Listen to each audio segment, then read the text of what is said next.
They say that history is written by the victors. Most of us do what we do because we grew up in it. So there is an awful lot about this environment around you shapes who and what you are. It's the truth. I had a woman at the post office where we lived the other day say, I listen to your radio station every day. It's wonderful. But when Bill's show comes on, I turn it off because I don't want to be brainwashed.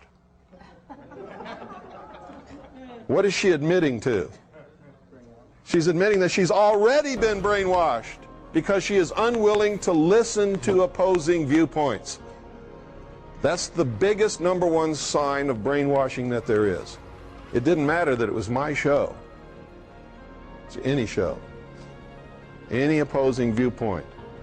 Anything that opposes the status quo, if you won't listen to it, you're already brainwashed. You've closed your mind and you are at the mercy of whatever manipulation they want to throw your way because you've already determined that they're telling you the truth no matter what. You don't investigate. You have accepted blindly. That's the most dangerous thing that can happen to anyone. The moment that you say, this guy right here, I like him. I like what he says. He's right. I'm going to listen to him. And anybody that says anything different to him is wrong. You've just totally destroyed yourself. When you mistake people for righteousness, or when you mistake people for the message, or when you mistake people for government, or when you mistake people for religion, you're making a big mistake. Because people, for the most part, are a big mistake. Does everybody understand what I'm trying to tell you? We are subject to temptations. We are subject to our own carnal desires, lusts, and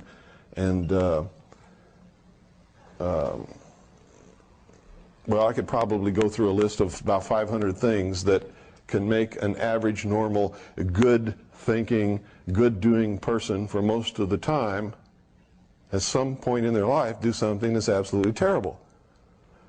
Most of us are here and not in jail because most of us, when we did whatever it was that was so terrible in our life already, and everybody here, without exception, has done something like that, we got away with it, didn't we? Okay. The concept that imperfect men can rule imperfect men is absolutely ludicrous. The concept that you can give someone power and they're not going to abuse that power is also ludicrous. It is wrong for us to ever get into that kind of thinking. And the more power you give someone, the more opportunity they have to abuse or misuse that power. And the easier it is to fall into temptation for them. Truth is what I'm all about. And believe me, sometimes I get caught in the deception just like everybody else, but it's not as easy to catch me in the deception as it is to catch most of you. Because I've been caught too many times, and I learn from my mistakes. And I spend 99% of my time searching out the truth where none of you have ever looked.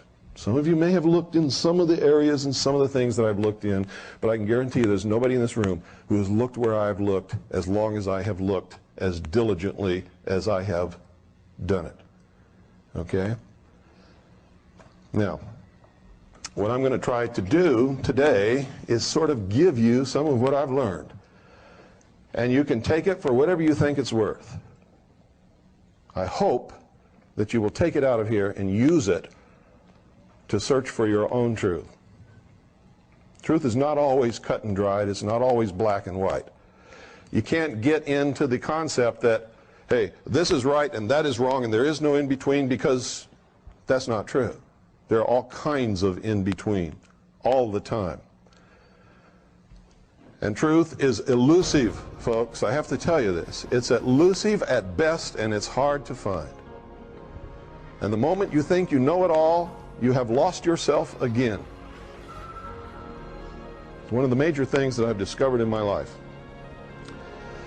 is by the time we reach an age where we understand we need to learn something that we don't really know at all, it's usually in the late 30s or sometime in the 40s. If you've discovered that earlier than that, you are the exception, you are not the norm. Because isn't it true that during the first years of our life, we're just discovering the world around us? We're subject to the authority of our parents, and we're subject to the dictates of our parents, the authority of our parents, our preacher, our minister, high school teachers, principals, the community at large. And isn't it true that during those years we're basically trying to serve some sense of discover who we are and what the world is about, and not really what the truth is, sort of fit our way into it whether we think we belong or not? And isn't it true that during those years the major preoccupation with most people is to be liked by everybody else? Isn't that what most of us spend most of our time in high school doing? Trying to be liked by everybody else? So that instead of looking for the truth or doing the right thing, we do what we think the other children around us would like for us to do, so that they will like us.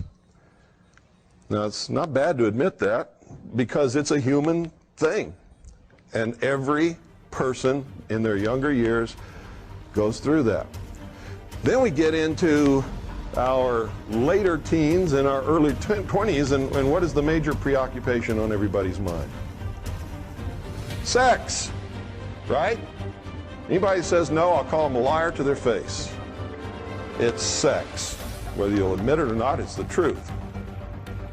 And because to be involved in that activity, or to have someone, whether you're involved in actually having sex or not, but the sexuality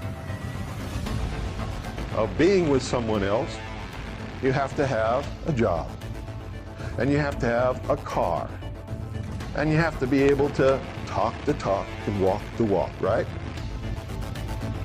So that takes up our life. By the time we reach that stage, if we make a concerted effort to learn everything that we need to know and begin to really do the right things, we don't have enough time left. That's why I devote every single moment that I have in my life to this. Because there just isn't enough time. And even if I do the very best job that I can possibly do, I can't complete the task that I need to complete before I'm going to pass on into another reality. And so it's so important to me that you get something from me and take it and continue with what I'm doing. The whole nation needs to be doing this. I'll probably say it 3 more times. See, in my line of work, you got to keep repeating things over and over and over again for the truth to sink in, to kind of catapult the propaganda. When the T-virus spread across the Earth, it did so at the speed of the modern world, carried by jetliners across the globe. The antivirus is airborne, spread by the winds. It could take years for it to reach every corner of the Earth. Until then, my work is not done.